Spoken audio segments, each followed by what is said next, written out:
Hey everybody, my name's Kimberly. I'm one of the co-chairs of the Providence CSA. My remarks will be short but sweet. It seems like 2020 just keeps on giving. With how stark things stand now, it's important not to lose hope and keep marching one step at a time. Remember, we still have power. We have the power to choose in November, and we have the power right now, when we choose to collectively stand up for one another and our communities. President Trump has shown time and time again his disdain for democracy. I honestly, with Mitch McConnell at his back, I fully expect him to attempt to fill that seat, and we must be ready.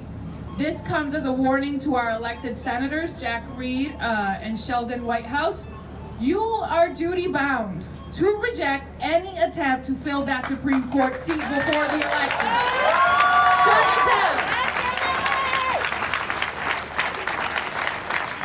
RGB spent her life fighting for issues like women's rights to choose.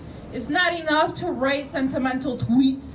Our senators must commit themselves to actually fighting for the rights RGB helped enshrine.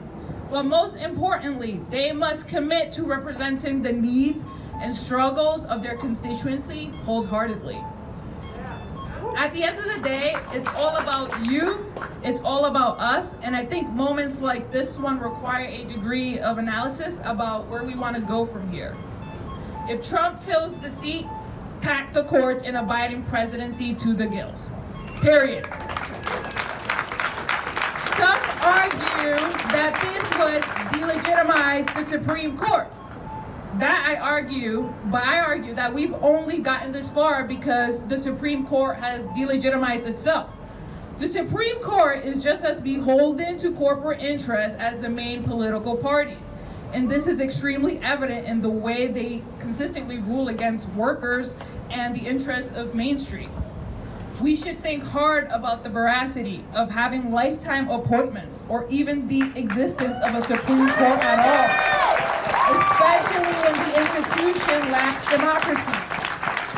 To be clear, packing the courts isn't fighting fire with fire. It's realization that ancient Washington precedents or traditions aren't going to shield you from blatantly authoritarian political parties hell-bent on power by any means.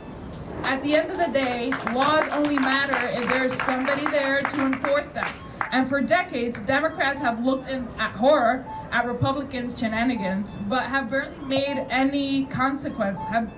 them pay any consequence for such hypocrisy and downright thuggish behavior.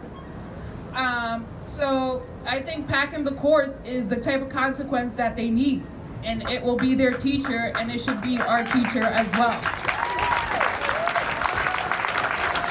I think we just need to remember to be tenacious. If we continue going and we show up every time, they have no option but to accept us.